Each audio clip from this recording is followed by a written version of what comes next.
सद्गुरु जैसा परम हितैषी कोई नहीं संसार में। सद्गुरु जैसा परम हितैषी कोई नहीं संसार में।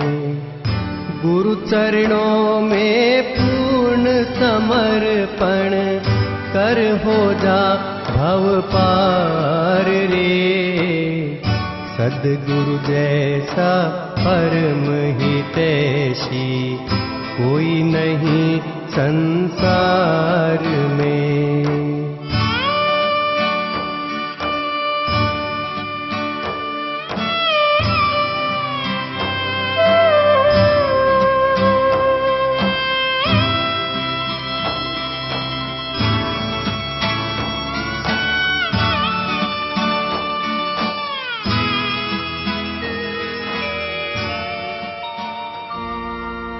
गुरुर्ब्रह्मा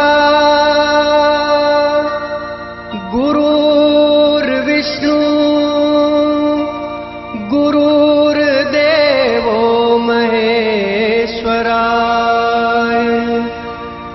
गुरुर्साक्षात् परं ब्रह्म तस्मै श्री गुरुवे नमः। सद्गुरु जैसा परम हितैषी कोई नहीं संसार में। सद्गुरु जैसा परम हितैषी कोई नहीं संसार में। गुरु चरणों में पूर्ण समर्पण कर हो जा भव पार रे। सद्गुरु जैसा परम हितैषी कोई नहीं संसार में।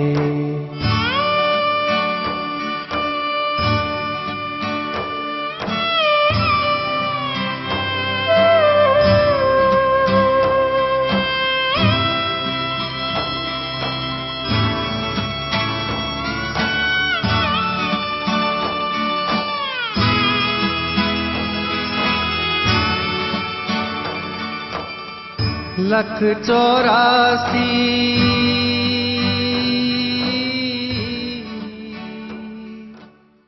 देखिए, यहाँ ये भरद्वाज साहब कुछ बोलने के लिए कह रहे हैं हमें। हम समझते हैं कि साधन भजन के विषय में बोलने की बहुत सारी बातें रहा करती हैं। कोई भी साधक प्रारंभ करता है अपनी साधना, हमारा मतलब किसी थ्योरेटिकल नॉलेज से नहीं है, प्रैक्टिकल नॉलेज जो रहा करता है, प्रैक्टिकल प्रायोगिक जो साधना होती है उससे मतलब है। तो जब प्रारंभ करता है तो उस समय की बातें कुछ और होती हैं। आगे जैसे जैसे स्टेज बाय स्टेज बढ़ता चला जाएगा तो बातें बदलती चली जाती हैं। आगे चलकर जब हाईएस्ट लेवल पर पहुंचता है तो बहुत गहन हो जाता है। वहां की बात बताना कहना गहन तो पूरा ही है, लेकिन पहले थोड़ा सा सरल सहज रहता है। इसलिए बहुत आगे की बात बोलना अच्छा नहीं है। कोई भी विद्यार्थी है जितना ही क्लासेज पार करता जाए, कोर्स जो है वो अपना समाप्त करता जाए, तो फिर आगे आगे की बात कहना ज्यादा अच्छा रहता है। मान लीजिए कोई प्राइमरी में है, मिडिल में है, उससे हम एमए एमएससी की बात करें या डॉक्टरेट की बात करें तो उसके लिए उतना उपयोगी नहीं होगा। केवल जानकारी भर रखनी चाहिए कि क्लासेज आगे तक गई हैं, कोर्स आगे तक गया है। इतनी जानकारी होने से होता क्या है कि कोई भी साधक बीच में रुकता नहीं है जब तक कि अपने लक्ष्य का वेध नहीं कर लेता है।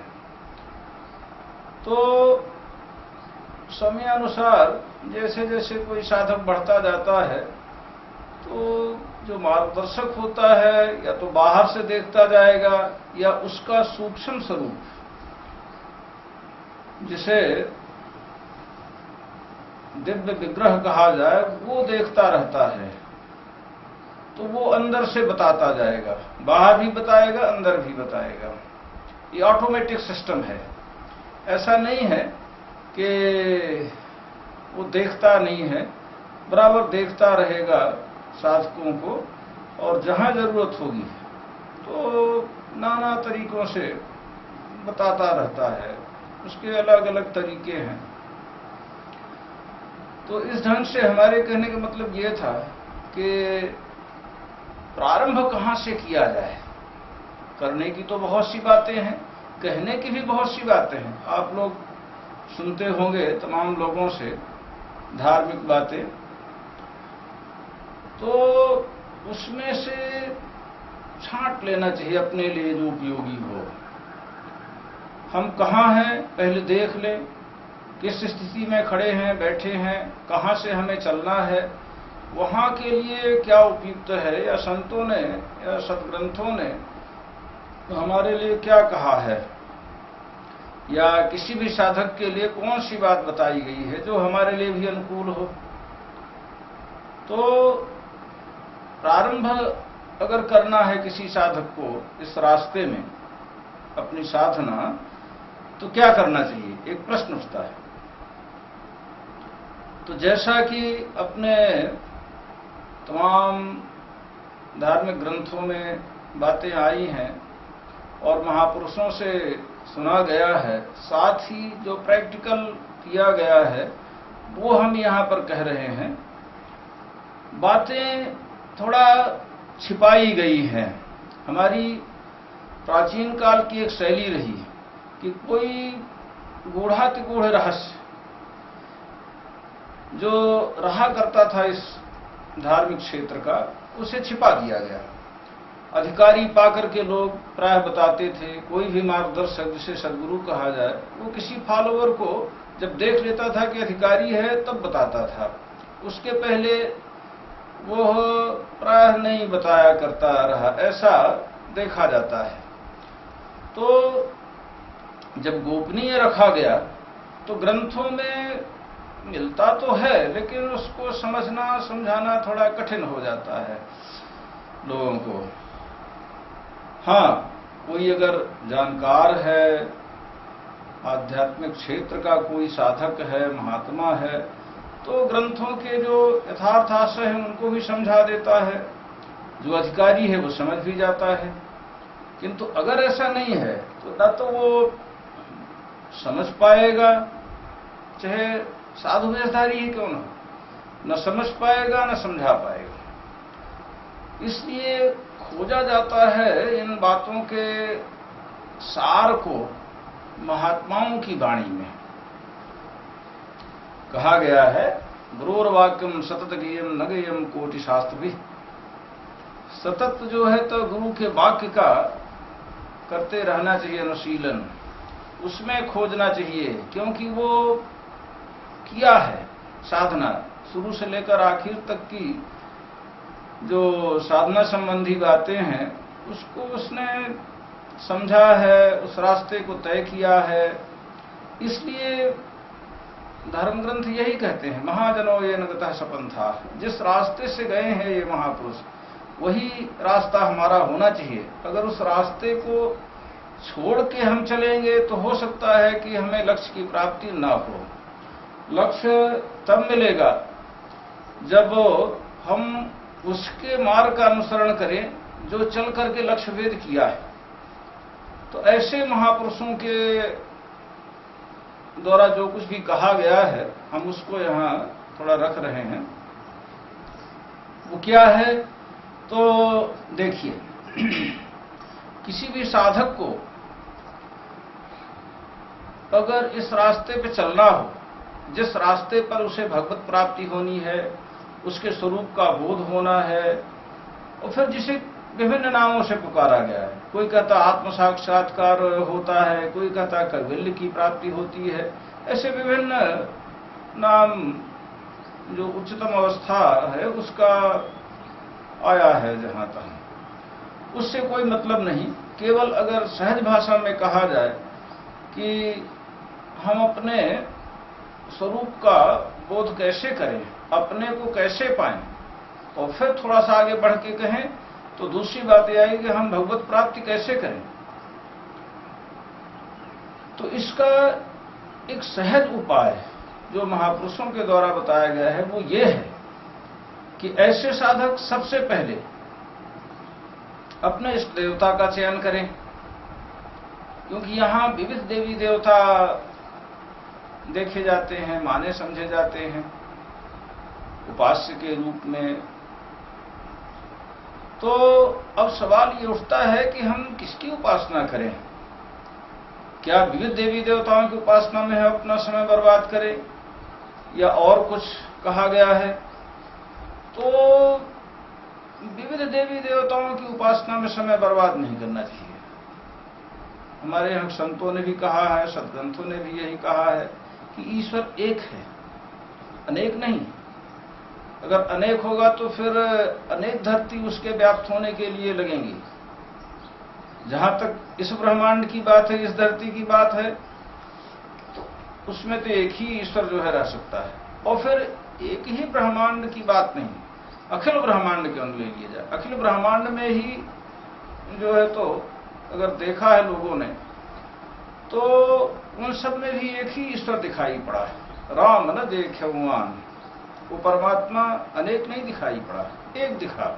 जो हाईएस्ट लेवल पर पहुंचा उसने समाज की अवस्था में देखा कि वो ईश्वर एक है।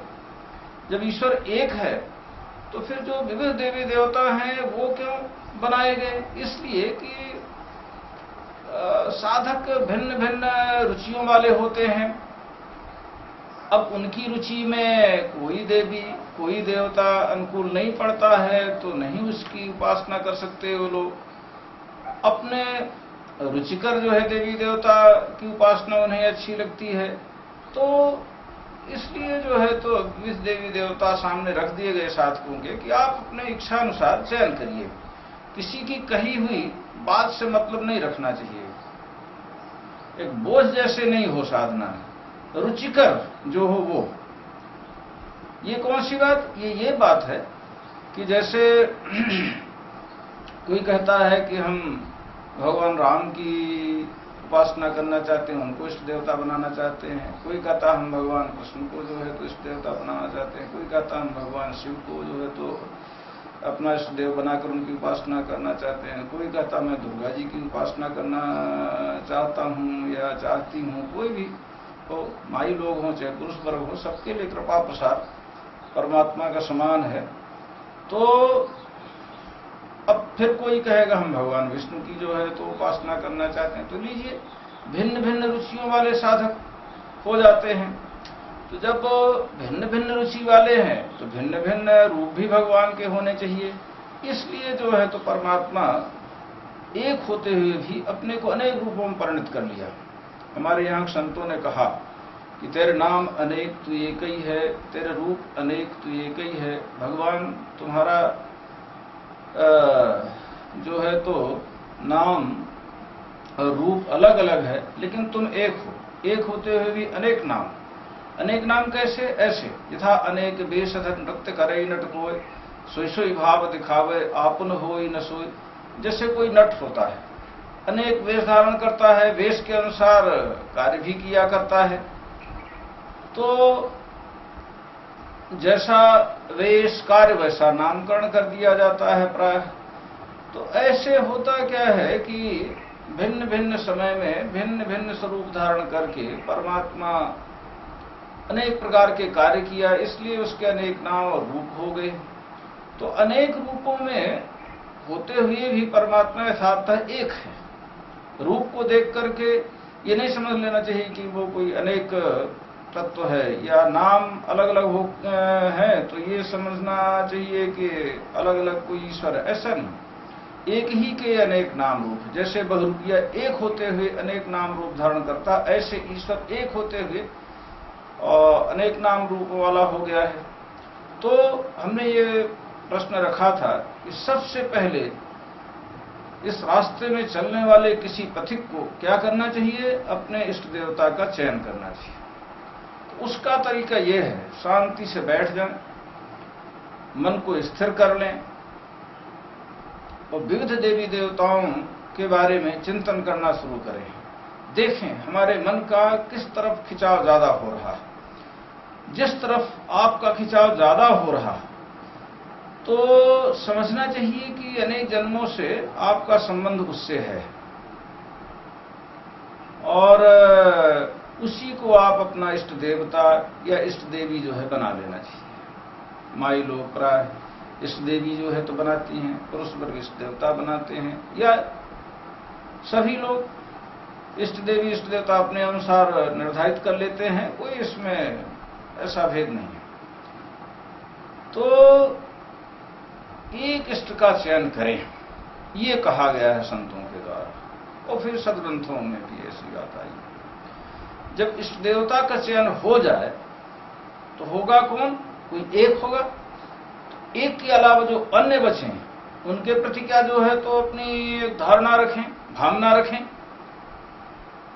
तो फिर कहा गया है कि उनके प्रति कोई ऐसे द्वेष भाव नहीं रखना चाहिए। ऐसा नहीं कि हमारे इष्ट देवता ही भगवान है, बाकी अन्य गौड़ है, ऐसा नहीं। जब एक ही अनेक हो गया है, जैसा हमने अभी पूर्व में कहा, तो वही तो सब में समाया हुआ है। जब एक ही अनेक में समाया है और अनेक एक में समाहित है तो भिन्न कहां उस ईश्वर से कोई देवी देवता? देवी देवताओं की तो बात अलग है। ये जड़ चेतन जगत तक जो है तो ईश्वर का रूप है। सर्वम खल्विदम ब्रह्म ऐसा कहा